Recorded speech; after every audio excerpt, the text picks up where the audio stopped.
मोक्षमार्गस्य नेतारं भेतारं करं भूभृतां ज्ञातारं विश्वतत्त्वानां वन्दे तद्गुणलब्धये। आज हम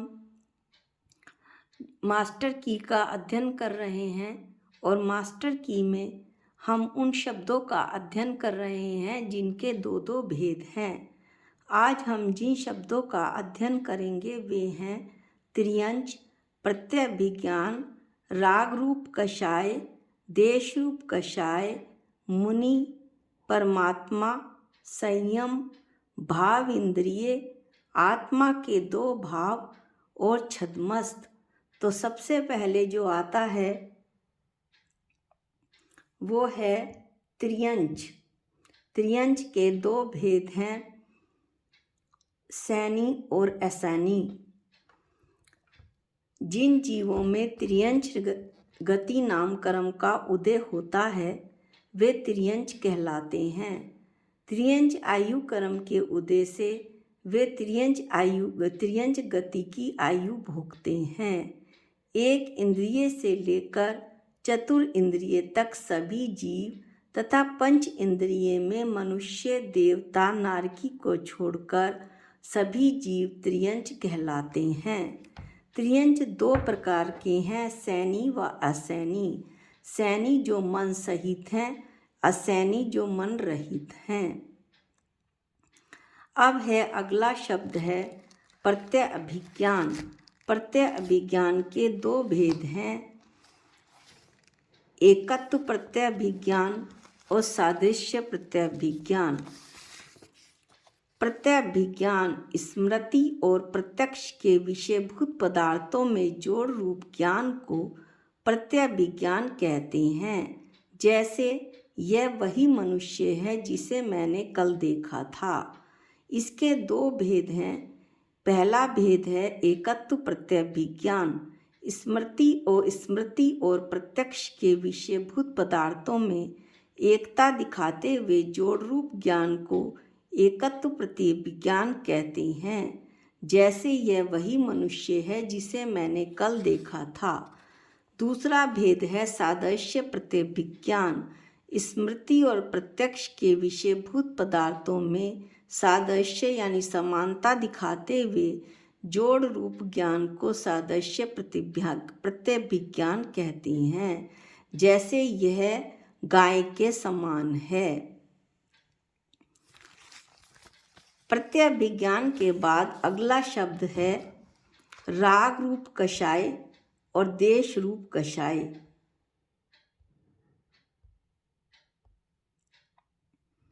कषाय शब्द को दो शब्दों में तोड़ा जा सकता है संधि विच्छेद करके, काश और आय।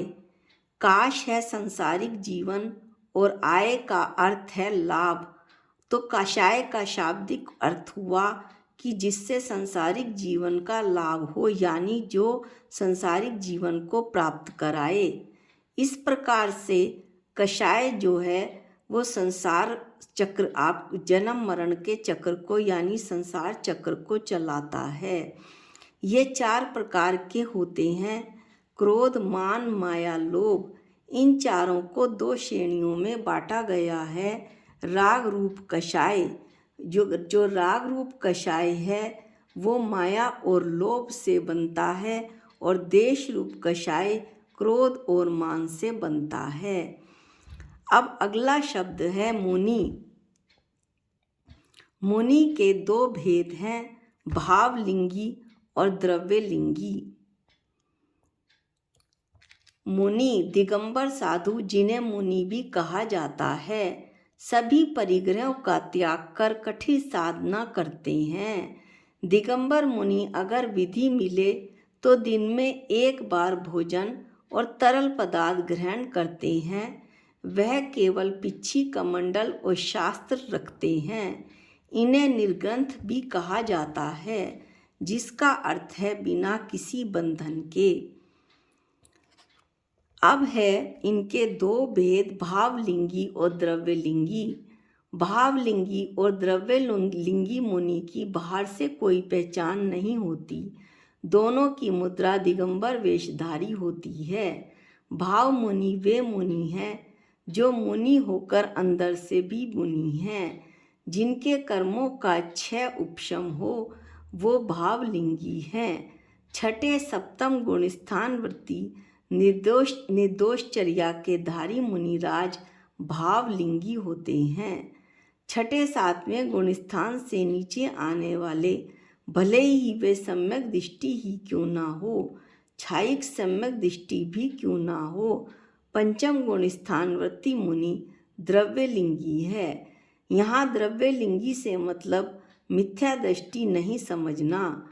छठे गुण स्थान से जो नीचे आ गए वे सब मुनि द्रव्यलिंगी हैं, ऐसा आचार्य वीरसेन का कथन है। मुनि के बाद अगला शब्द है परमात्मा। परमात्मा के भी दो भेद हैं, सकल परमात्मा और निकल परमात्मा। सकल परमात्मा सा सहित और कल माने शरीर, यानी सकल अर्थात शरीर सहित। श्री अनंत परमात्मा सकल शरीर सहित परमात्मा है। अगला भेद है निकल परमात्मा। निकल यानी नी रहित, कल शरीर, निकल अर्थात शरीर रहित। सिद्ध परमात्मा वे निकल परमात्मा हैं। इस तरह से हमने इन शब्दों का अध्ययन किया। अगला है शब्द संयम।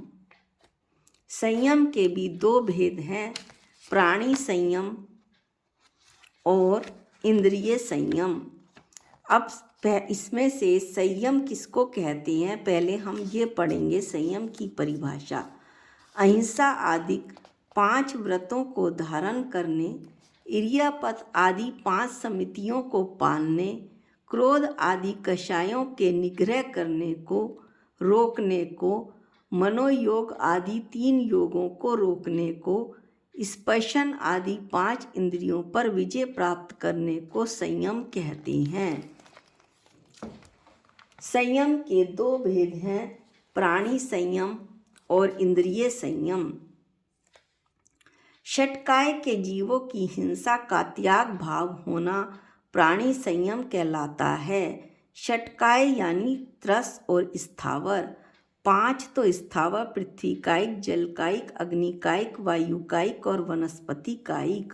और त्रस इन जीवों की हिंसा का त्याग भाव प्राणी संयम है। तथा इंद्रिय संयम 5 इंद्रियों और मन में के विषयों में प्रवृत्ति ना करना, ये इंद्रिय संयम कहलाता है। अगला है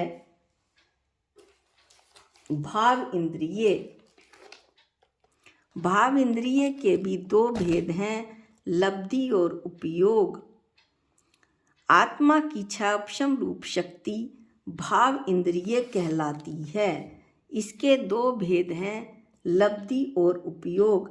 ज्ञानावरण कर्म के क्षाक्षम विशेष को लब्धि कहते हैं। इस लब्धि के होने पर ही जीव के द्रव्य इंद्रियों की रचना होती है। इसी का भाव इंद्रिय का दूसरा भेद है उपयोग। लब्धि के निमित्त से, लब्धि यानी ज्ञानावरण कर्म के क्षाक्षम विशेष का जो के निमित्त पड़ता है, उससे आत्मा का जो परिणमन होता है उसे उपयोग कहते हैं। इस तरह से हमने भाव इंद्रिय के 2 भेद पढ़े, लब्धि और उपयोग। अब हम आत्मा के 2 भाव पढ़ेंगे, स्वाभाविक भाव और वैभाविक भाव। जैन धर्म के अनुसार वस्तु स्वभावो धम्मो, अर्थात वस्तु का स्वभाव ही धर्म है। प्रत्येक वस्तु का कोई ना कोई स्वभाव होता है। जैसे अग्नि का स्वभाव है उष्णता और जल का स्वभाव है शीतलता। प्रत्येक वस्तु अपने मूल स्वभाव को कभी नहीं छोड़ती। अन्य वस्तु का संयोग पाकर उसके स्वभाव में परिवर्तन आ जाता है। जब यह संयोग नहीं रहता तो वह वस्तु अपने मूल स्वभाव में वापस लौट आती है उदाहरण के लिए पानी का स्वभाव शीतल है।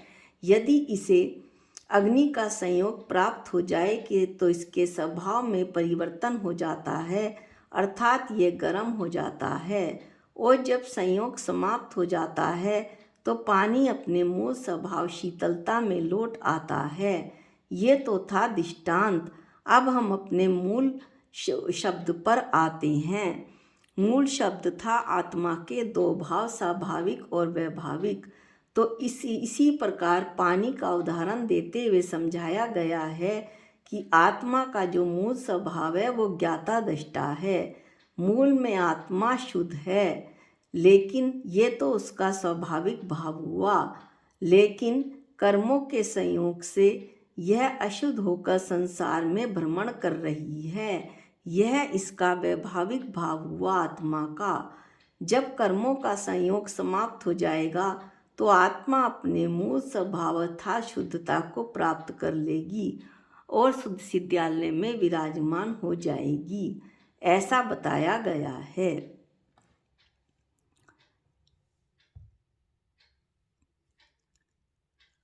अब अगला शब्द है छद्मस्त, सराग और वीतराग।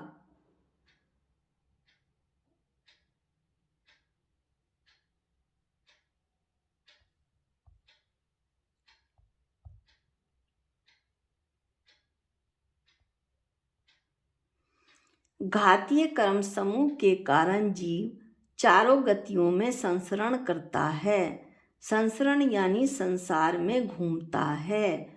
और इस संसार में जो घूम रहा है या रह रहा है वह जीव संसारस्थ या छद्मस्त कहलाता है। इस छद्मस्त जीव के दो प्रकार होते हैं, मिथ्या दृष्टि व सम्यक दृष्टि। लेकिन यहाँ पर जो बात की गई है वो छद्मस्त सम्यक दृष्टि की गई है। जो छद्मस्त सम्यक दृष्टि है वो दो प्रकार का है, सराग व वीतराग। 4 से जो 10 गुण स्थान तक है वो सराग छद्मस्त कहलाते हैं और 11 से 12 गुण स्थान वाले वीतराग छद्मस्त कहलाते हैं। इस प्रकार आज हमने 10 शब्दों का अध्ययन किया। अगले वीडियो में हम अगले 10 शब्दों का अध्ययन करेंगे। आज के लिए इतना ही। निज निधि निज में बताई ये अनंत उपकार है, इसके लिए जिन वाणी माँ को वंदनानंत बार है, वंदनानंत बार है। सबको जय जिनेंद्र।